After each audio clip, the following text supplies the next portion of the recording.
বিজ্ঞাপন বিরতির পর আবারও স্বাগত। এখন খবর বিস্তারিত। বিহারের ছাপড়ার কাছে দুর্ঘটনাগ্রস্ত দিল্লি ডিব্রুগড় রাজধানী এক্সপ্রেস 11টি বগি লাঞ্ছিত হয়ে যায়। এই দুর্ঘটনায় মৃত 4 জন এবং আহত হয় 23 জন। এই দুর্ঘটনায় রেলওয়ে সেফটি কমিশনারকে তদন্তের নির্দেশ দিল রেলমন্ত্রী সদানন্দ গৌড়া।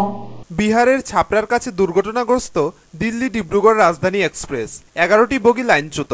দুর্ঘটনায় মৃত 4 জন এবং আহত হয় 23 জন। রেলওয়ে সেফটি কমিশনারকে তদন্তের নির্দেশ রেলমন্ত্রীর। ঘটনায় শোক প্রকাশ প্রধানমন্ত্রী নরেন্দ্র মোদীর। বিহারের ছাপড়া স্টেশন পেরিয়ে গোল্ডেনগঞ্জে ঢোকার আগেই হঠাৎ সজোরে ব্রেক কষার শব্দ হয়। তারপরেই সব উলটপালট। প্রথমেই বেলাইন হয়ে যায় ইঞ্জিন সহ B5 থেকে 10 পর্যন্ত 7টি কামরা।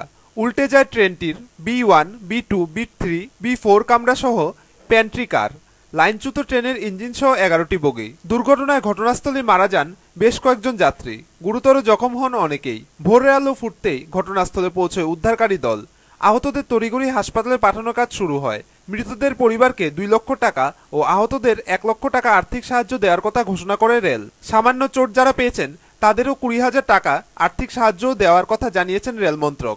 ঘটনাস্থলে পৌঁছয় স্থানীয় বিজেপি সাংসদ রাজীব প্রতাপ রুডি।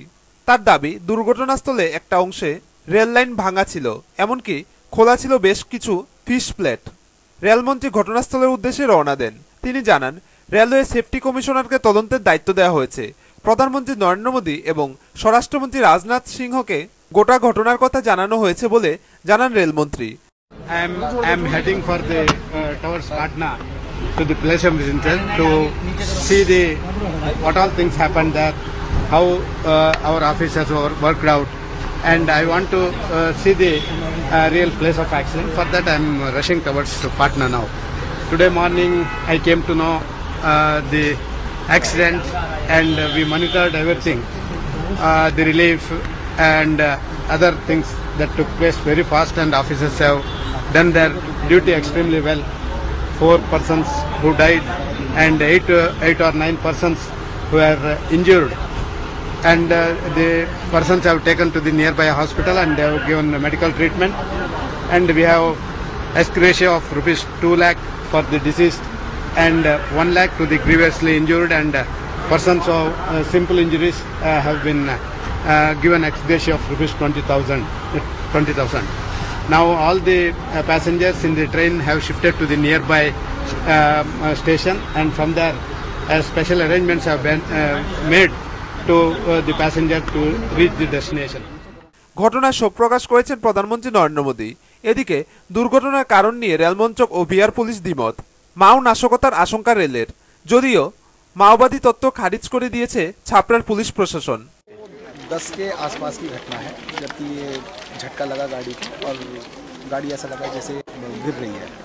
उस टाइम हम छपरा से चली थी कोई 2:05 के आसपास गाड़ी, और उसके बाद ये जो घटना हुई है, और अभी आप 2:00 हुआ था। हम लोग तो लेटे हुए थे, तो जैसे ही झटका लगा एकदम से गाड़ी खींचने लगी, तो हम लोग खड़े होके देखे, तो उसके बाद फिर पलट गए। जब ये डब्बा पलटा तो फिर पलट गए, तो तब तक एक पैसेंजर हमारे ऊपर गिर गया आके।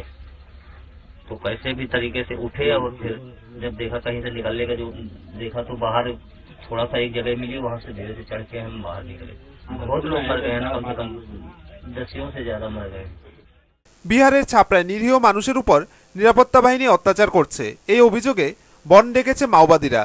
তার মধ্যে ডিব্রুগড়গামী রাজধানী এক্সপ্রেস দুর্ঘটনার কবলে পড়ায় অন্তর্ঘাতের আঙুল মাওবাদীদের দিকে উঠেছে।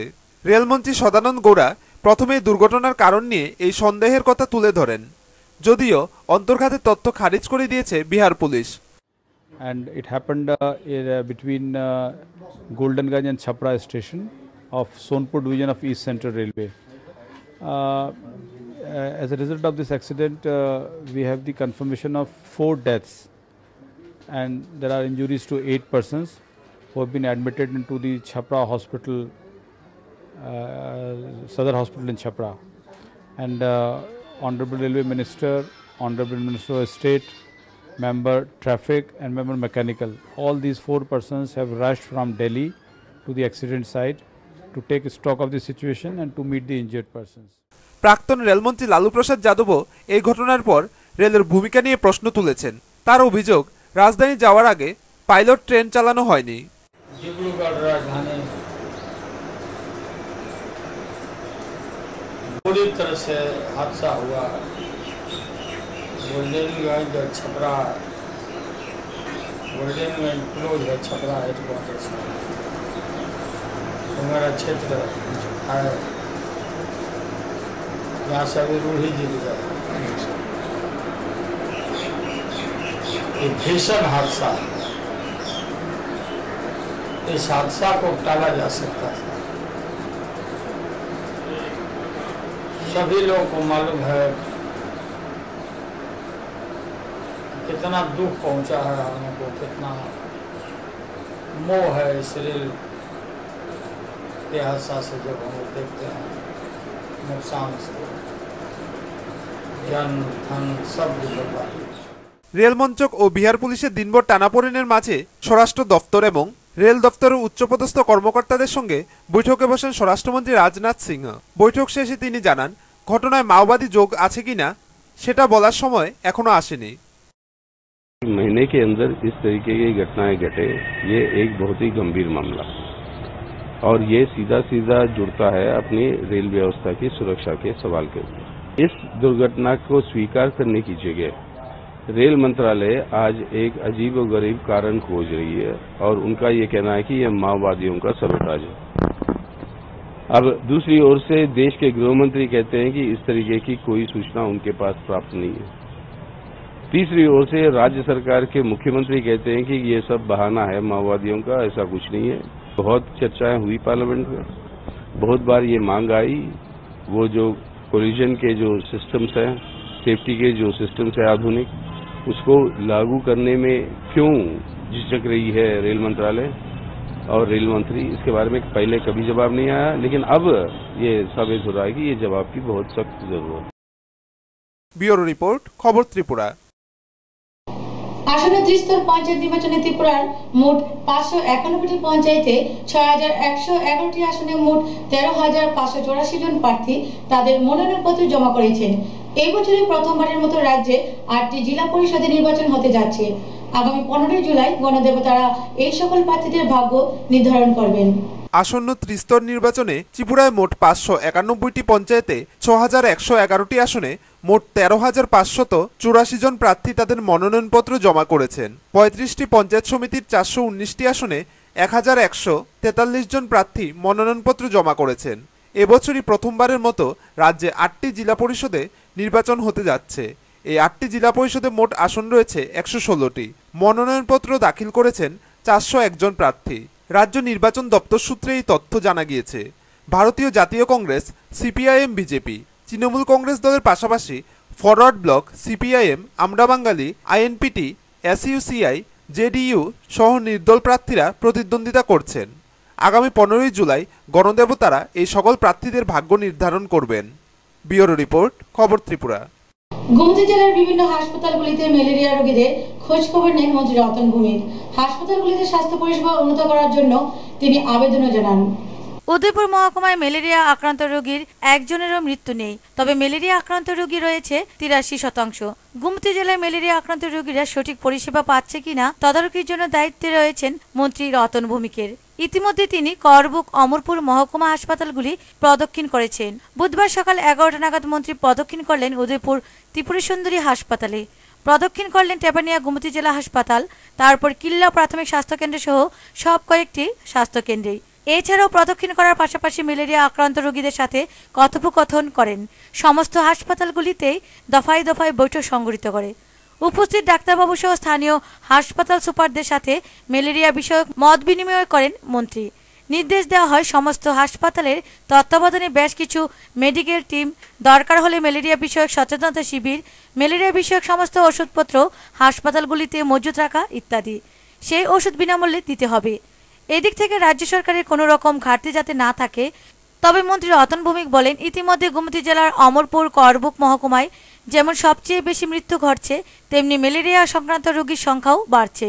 তবে যুদ্ধকালীন তৎপরতায় বেশ কিছু পদক্ষেপ নিচ্ছে স্থানীয় হাসপাতালগুলি। এটা তো রেফারেল হসপিটাল সাধারণভাবে, অন্য জায়গাতে খারাপ যারা রোগী তারা এখানে আছে, মেনলি নতুন বাজার, কোয়াইপাং এলাকা, আর উদয়পুরের কিছু আছে, মহারানী পিস এবং কিল্লা পিস, তারাও এখানে ভর্তি আছে।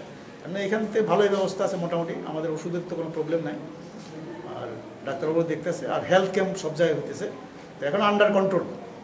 আজকে কিল্লাতে একটু সেখানেও রুগী বেশি আছে, সেখানে আমরা আজকে একটা মিটিং করব 1টার সময়, ওইখানে কী অবস্থা।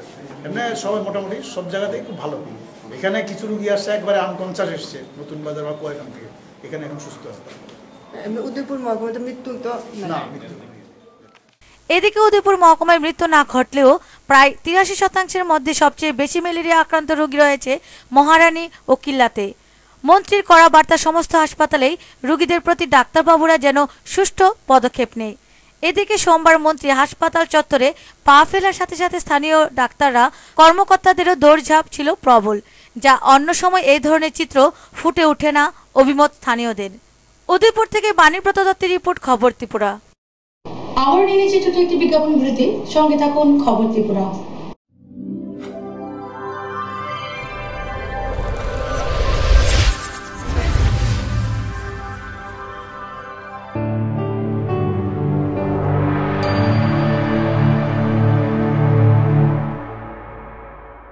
বিজ্ঞাপন বিরতির পর আবারও স্বাগত। নির্বাচন যতই এগিয়ে আসছে, বামপন্থীদের ভোট প্রচার ততই তেজি হচ্ছে। আজ বাড়ি বাড়ি ভোট প্রচার সারলেন সিপাহীজলা জেলা পরিষদের 17 নং আসনে সিপিএম হেভিওয়েট প্রার্থী শামসুল হক। তিনি প্রচার চালালেন কংগ্রেস পরিচালিত এনসিনগর গ্রাম পঞ্চায়েত এলাকায়। রাজ্যে আসন্ন ত্রিস্তর পঞ্চায়েত নির্বাচনের দিন যতই এগিয়ে আসছে, ততই তেজি হচ্ছে প্রার্থীদের ভোট প্রচার। আর এই ভোট প্রচারে সারা রাজ্যে অনেকটাই এগিয়ে বাম প্রার্থীরা। সিপাহীজলা জেলা পরিষদের 17 নং আসনের সিপিএম প্রার্থী শামসুল হক বুধবার ভোট প্রচার সারলেন কংগ্রেস পরিচালিত এনসিনগর গ্রাম পঞ্চায়েত এলাকায়। সকাল 9টা থেকে বাড়ি বাড়ি ভোট প্রচারে নামেন সিপিএমের এই হেভিওয়েট প্রার্থী। সঙ্গে ছিলেন বক্সনগর পঞ্চায়েত সমিতির 11 নং আসনের সিপিএম প্রার্থী শোভা মিয়া, সিপিএম সোনামুড়া অঞ্চল সম্পাদক ওহিদুর রহমান, বিভাগীয় সদস্য আসানুল্লাহ মৈশান, সোনামুড়া ও কুলবাড়ি অঞ্চল নেতৃত্ব আলম মৈশান, হুমায়ুন মিয়া, সিরাজুল ইসলাম, আবুল কাশেম সহ স্থানীয় পঞ্চায়েতের বাম প্রার্থীরা। এদিন এনসিনগর এলাকায় প্রত্যেকটি বাড়ি বাড়ি গিয়ে ভোট প্রচার সারলেন জেলা পরিষদের সিপিএম হেভিওয়েট প্রার্থী শামসুল হক। এই এনসিনগর গ্রাম পঞ্চায়েতটি দীর্ঘ 10 বছর যাবৎ কংগ্রেস পরিচালিত।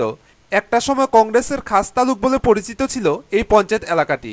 আর এই খাস তালুকে আজ ভোট প্রচার দিয়ে আঘাত হানলেন সিপিএম প্রার্থী শামসুল হক। বাড়ি বাড়ি ভোট প্রচারকে কেন্দ্র করে স্থানীয় কর্মী সমর্থকদের উপস্থিতি ছিল লক্ষণীয়। একটা সময় ভোট প্রচার রূপ নেয় মিছিলের আকারে। প্রচারের মধ্যে জেলা পরিষদের সিপিএম প্রার্থী শামসুল হক জানান, তিনি প্রচারে বেরিয়ে ব্যাপক সাড়া পাচ্ছেন। এনসিনগরের মানুষ এবার পরিবর্তন চাইছে। দীর্ঘদিন যাবৎ খস তালুক কংগ্রেসের বিষয়টা ঠিক না। এটা গত 10 বছর যাবৎ তারা এখানে পঞ্চায়েতে আছে। আমাদের একটা ভালো সমর্থক আছে। এইবার যে স্বতঃস্ফূর্তভাবে যে সারা মানুষের মুখ দিয়েই আওয়াজ আছে যে না, পরিবর্তন করা উচিত। একদিকে হলো স্বজন পোষণ, দুর্নীতি, এগুলির বিরুদ্ধে মানুষের ক্ষোভ সেখানে আরও প্রশমিত হয়েছে। এতে গিয়ে এখন যেভাবে সারার মধ্যে দিয়ে আমরা 100% সেখানে আশাবাদী এই পঞ্চায়েত এবার পরিবর্তন হইব, বামফ্রন্টের পক্ষে আসবে। এখন পর্যন্ত 7টা ওয়ার্ড আমরা শ্রীনগরে 5টা ওয়ার্ড আমরা এখন ঘুরছি। বিকালে আমরা আরও সম্ভবত আরও 3টে ওয়ার্ড সেখানে আমরা ঘুরুম, আরেকটা ওয়ার্ড এরপরে ঘুরুম। এই মোটামুটিভাবে যে সারা যেটা পেলাম, এদিকে খুব ভালো সারা। তো মনে হয় যে আপনারা রিপোর্টাররা যারা সঙ্গে ছিলেন, এটা দিয়েও তো আপনারাও প্রমাণ করতে পারেন। এটা আমার মুখ দিয়ে খুব বেশি বলার চাইতে আপনাদের মধ্যেও সে আস্থাটা, সেই বিশ্বাসটা আইব যে না, এবার এনসিনগর পঞ্চায়েত পরিবর্তন হইতেছে, বামফ্রন্টের পক্ষে আইতেছে। এই পরিবর্তন চাওয়ার প্রসঙ্গে প্রার্থী শামসুল হককে প্রশ্ন করা হলে তিনি বলেন, রাজ্যের বামফ্রন্ট সরকারের যে উন্নয়নের কর্মসূচি তার সুফল পাচ্ছে না এনসিনগর গ্রাম পঞ্চায়েতের এলাকার মানুষ। 80 ঊর্ধ্ব বয়সের বৃদ্ধা পাচ্ছেন না সরকারি ভাতা, গরিবদের নেই মাথা গোজার কোনো সরকারি ঘর। আর এসব কারণে মানুষ এবার বাম প্রার্থীদের জয়ী করে পঞ্চায়েত সমিতি ও জেলা পরিষদে পাঠাবেন। বামফ্রন্টের কর্মসূচি, বামফ্রন্টের বিভিন্ন প্রকল্প এখানে বাস্তবায়ন হয় না সঠিকভাবে। এটাই হচ্ছে আমাদের কাছে সবচেয়ে বড় দুর্ভাগ্য। এখানে এত প্রবলভাবে বৃদ্ধ মা যার বয়স 80-90 তারা বলছেন যে আমার এখানে ভাতা পাই না, আমরা অন্তত একটা ভাতার ব্যবস্থা করে দিই। চোখের সামনে দেখা যায় একচালা ঘর, এখানে ঘর নাই, এটা তো হইতে পারে না।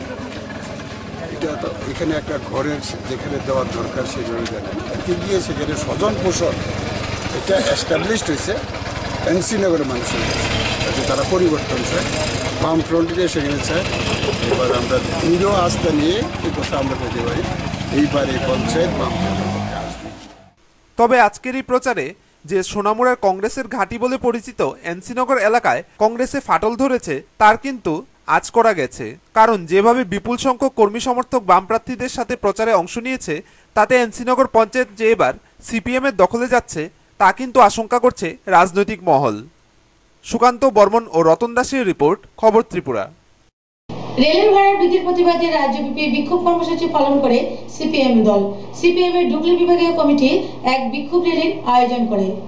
রেলের ভাড়া বৃদ্ধির প্রতিবাদে বুধবার ত্রিপুরা রাজ্যব্যাপী বিক্ষোভ কর্মসূচি পালন করে সিপিআইএম দল ও তাদের শাখা সংগঠন।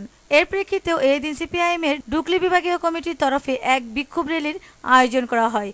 এই র্যালিটি স্থানীয় ডুগলি পার্টি অফিসের সামনে থেকে শুরু হয়ে আগরতলা রেল স্টেশনের সামনে এসে শেষ হয় ও রেল স্টেশনের সামনে এক বিক্ষোভ সমাবেশ অনুষ্ঠিত হয়। এই সমাবেশে উপস্থিত বক্তারা নরেন্দ্র মোদীর নেতৃত্বাধীন এনডিএ সরকারের সমালোচনায় মুখর ছিলেন। এপ্রিল মে মাসে যে লোকসভা নির্বাচন হয়ে গেল, সেই লোকসভা নির্বাচনে এক স্বপ্নের সৌদাগর সারা দেশব্যাপী স্বপ্ন দেখিয়ে ক্ষমতায় অধিষ্ঠিত হয়েছেন। আপনারা জানেন সকলে, তিনি হচ্ছেন বিজেপি দলের নেতা মাননীয় নরেন্দ্র মোদীজি। যেটা দেওয়া হয়নি সমস্ত মানুষের সব আশা আকাঙ্ক্ষা পূরণ করে দেবেন। ভারতবর্ষে প্রায় 800-এর উপর চ্যানেল আছে। সেই চ্যানেলগুলিতে প্রতিদিন সকাল সন্ধ্যা অনবরত প্রচার চলেছে, আবকি বার মোদী সরকার, अच्छे दिन आने वाली है, কোনো চিন্তা নেই, সামনে সুদিন আসছে, সব সমস্যার সমাধান হয়ে যাবে। কারা এত টাকা খরচ করলো মোদীজিকে প্রধানমন্ত্রীর আসনে বসানোর জন্য? ভারতবর্ষের সমস্ত কোম্পানিগুলি, যেটাকে আমেরিকান ইংরেজিতে কর্পোরেট সংস্থা বলা হয়, তারা লক্ষ লক্ষ কোটি টাকা খরচ করেছে। একজন প্রধানমন্ত্রী বানাবার জন্য কর্পোরেট সংস্থা কেন টাকা খরচ করে? উদ্দেশ্য একটাই, 100 টাকায় 100 টাকা থেকে 300 টাকা লাভ করতে হবে। তা না হলে 10 টাকা 15 টাকা শতকরা লাভ হলে যে কোনো সরকারের আমলেই করা যায়, কেউ বাধা দেবে না। অপরদিকে উত্তর জেলার ধর্মনগর রেল স্টেশনে ডিওএফ এর নেতৃত্বে এক বিক্ষোভ কর্মসূচি অনুষ্ঠিত হয়। ব্যুরো রিপোর্ট, খবর ত্রিপুরা। গত কয়েকদিন পূর্বে লাগাতার বর্ষণে জল জমে রয়েছে এক বাড়ির 3টি ঘরে। ঘটনা সোনামুড়া নগর পঞ্চায়েতের 7 নং ওয়ার্ড এলাকায়। এই পরিস্থিতিতে এখন দুর্ভোগের মধ্য দিয়ে দিন যাপন করতে হচ্ছে বাড়ির লোকজনের। প্রশাসনিক স্তরে জানানো সত্ত্বেও কোনো সমাধান সূত্র পায়নি তারা। গত কয়েকদিন পূর্বে লাগাতার বর্ষণে এখনো জল জমে আছে এক বাড়ির 3টি ঘরে। ফলে চরম দুর্ভোগের মধ্যে দিয়ে দিন যাপন করতে হচ্ছে বাড়ির লোকজনদের। প্রশাসনিক স্তরে জানানো সত্ত্বেও নেই কোনো হেলদোল। ঘটনা সোনামুড়া নগর পঞ্চায়েতের 7 নং ওয়ার্ড এলাকায়। জানা যায় কয়েকদিনের লাগাতার বর্ষণে এলাকার জ্যোৎস্না দেবনাথের বাড়িতে জল জমে যায়।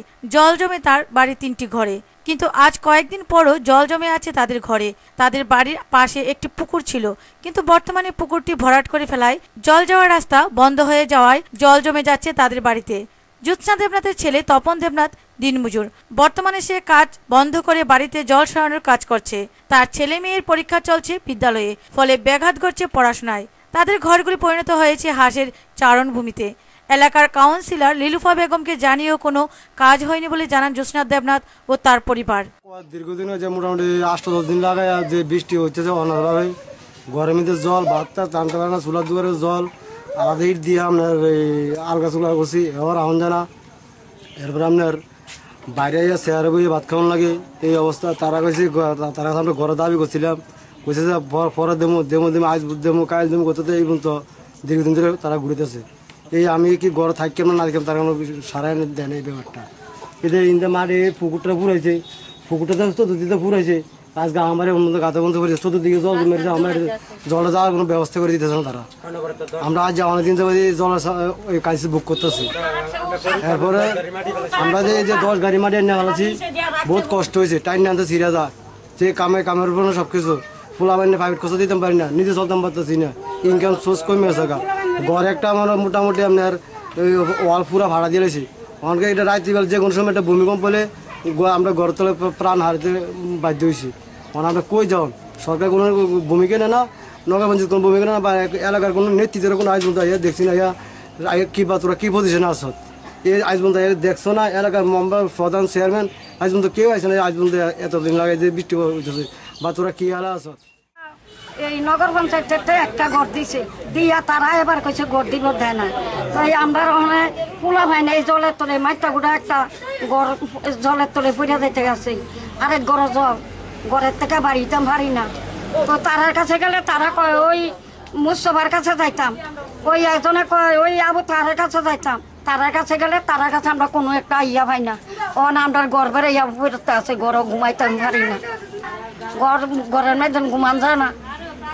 যাইছি তারারে কইছি, তারা কইতেছে অমুকের কাছে যাইতাম না, তারা আইয়ে না। অসুবিধা, এরপরে দিয়া খাইতে রাইতে কষ্ট হয়, শুতে কষ্ট, আমরা চলাফেরা করতে পারি না। এরপরে দিয়া ঘরে জল, যাইতাম পারি না, কিছু না। আমরা ঘর চাইছি সরকারের কাছে, ঘর করছে সরকারের কাছে, ঘর দিত না, ওখানে ঘরে দিব পুরা জল ঘর। আজ কতদিন ধরে হিসতে হিসতে শরীর অসুস্থ হয়ে গেছে, গা খাইতে পারি না, যে ঘর অসুবিধা, শুতে পারি না, ঘরের চালপাত নাই, যে একটা সমস্যা আছে, চলতে পারি না, ঘরে জল ভর্তা আছে। তাই তিনি নগর পঞ্চায়েত ও প্রশাসনের নিকট দাবি করছেন প্রশাসন যেন তার বাড়ির জল নিষ্কাশনের ব্যবস্থা করেন এবং তাদের বসবাসের জন্য উপযুক্ত করেন। তা না হলে এই অস্বাস্থ্যকর পরিবেশে যে কোনো রোগে আক্রান্ত হতে পারে বাড়ির লোকজন। ব্যুরো রিপোর্ট, খবর ত্রিপুরা। জলের অভাবে বক্সনগর সোনামুড়া রাস্তা অবরোধ করল কলমচূড়া 7 নং টিলার জনগণ। দীর্ঘ প্রায় 2-3 মাস ধরে জল পাচ্ছে না দক্ষিণ কলমচূড়া 7 নং টিলার জনগণ। 7 দিন ধরে বিদ্যুৎও পাচ্ছে না। 7 নং টিলার রাস্তাটি দীর্ঘদিন ধরেই বেহাল অবস্থা। এই সব কিছু মিলিয়ে রাস্তায় নামলো 7 নং টিলার জনগণ। প্রায় 1 ঘন্টা অবরোধের পর এলাকার উপপ্রধান বিজয়ভূষণ সরকার তাদের আগামীকালের মধ্যে সমস্যা সমাধানের আশ্বাস দিলে অবরোধ উঠিয়ে নেয়। এদিকে দীর্ঘক্ষণ ধরেই যান চলাচল বন্ধ ছিল বক্সনগর সোনামুড়া জাতীয় সড়কে। এদিকে রাস্তার উপরে একটি মোটা গাছ পড়ে রাস্তা বন্ধ হয়ে আছে। প্রধান জানায় রাস্তার কাজ চলাতে জলের পাইপগুলি বন্ধ হয়ে আছে। আজকে কতদিন ধরে, আজ 3 মাস হয়ে গেছে ধরতে গেলে, 3 মাস ধরে আমরা জল দেয় না, এবার কারেন্ট দেয় না, আমরা রাস্তাঘাটে তো বাড়ি তারি না, ঘর ধরতে পারতে না, বাচ্চা কাচ্চা কারেন্ট নিয়ে কদিন আসলো, চড় হয়ে রয়েছে, এবার হেরার গরু লাগছে, তারপরে দিয়ে আইডি সর হয়ে রয়েছে, এবার আমরা বাচ্চা কাচ্চা এবার কালকে তারা প্রধান দেখে দিতেছে, কালকে তো প্রধান কোনো তো আছে, প্রধান কি করতেছে? প্রধান কিছু করতেছে না, রাস্তার কাজের লেগে জল যাইতেছে না, লেগে এখন ইলেকট্রিক ডিপার্টমেন্টেরও কারেন্টের খুঁটি ভাঙ্গা পড়ছে। তারা এটি কালকে 10টার সময় আইব, 10টার পরে যদি না আইয়ে তাহলে তার লগে আমরা সহযোগিতা কি করে জল পাওয়া যায় এটা লেগে আমরা চেষ্টা করব। এখন তারা এই হিসাবে কইয়া অবরোধ তুলে নিছে, আমরা কালকে আইব। এটা এই যে জলের সমস্যা, এটা কতদিন